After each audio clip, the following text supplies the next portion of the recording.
It's quite terrifying when you don't have brakes, right? Now we're in Chicago, and I just saw a tweet from Charlie that he's driving up from St. Louis in the car that he's gonna hack. So when we arrive, we're gonna have about 24 hours to mess around with this car, and I believe that these guys are gonna make it work because they're serious professionals and they have a lot of money from DARPA, the research wing of the Defense Department. Now we're in scenic South Bend, Indiana, which happens to be the halfway point between where Charlie Miller and Chris Velasek, the two researchers who are doing this experiment, live. The kind of troubling thing is that I have no idea what they're going to do. The idea is I'm going to drive the car and they're going to do something unexpected. And I asked Charlie what he can do, and he refused to tell me. I think they want to keep it a surprise. We did all the tests ourselves, and we seem to be unscathed. So you're not doing unscathed. anything to me you haven't done. Like we want to, we want to convince you that we can hurt you without hurting you. Yeah. Okay, perfect. So that's the plan. Sounds only moderately scary.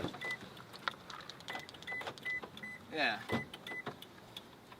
It was like, in 308 easy steps you can get the dash off, and I was like, nah, I just got a screwdriver. Like, here's where most of the ECUs in the car are.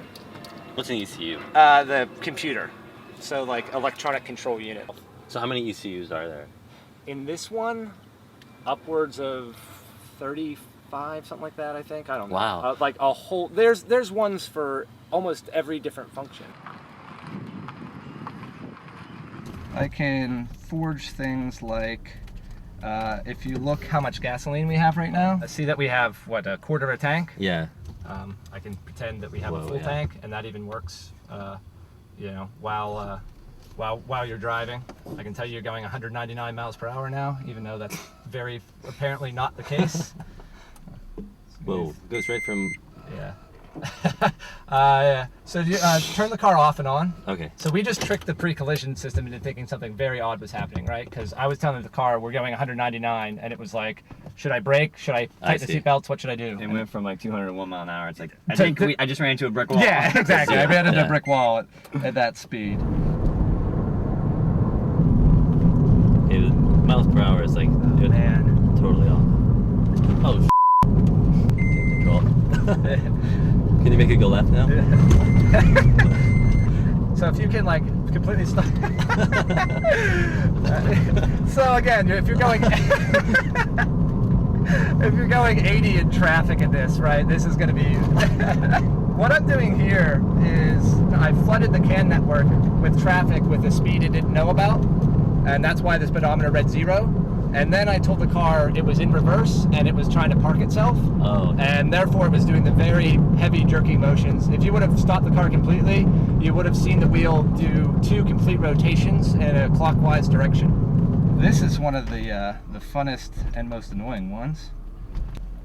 Oh my god. What happens if I can't do anything about this? Are you guys both buckled up?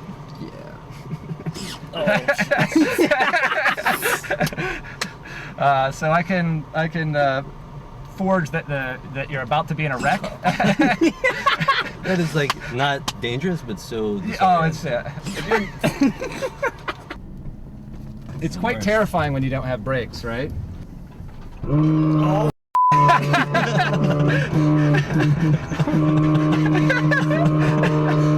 My instinct is just to like jump out the window. Yeah. It's really scary. That's what I almost cried when Charlie did it to me. Alright, so now your brakes work. Your natural It really instinct is to press even just wanna harder on the press pedal, harder, and nothing happens. That's the attack that crashed me into my garage. So basically, as soon as you get to a low speed, it automatically kicks in. Yeah. I see. Because it knows you want to brake down. So imagine you were inside driving through traffic and you just wanted to stop because the car in front of you was stopping. Eventually you start slowing down, and then... Or you're driving to pick up your kid, all the kids are on the crosswalk, you hit the brakes, boom. The orphanage gets out for recess, and next thing you know, you're on the news. Yeah.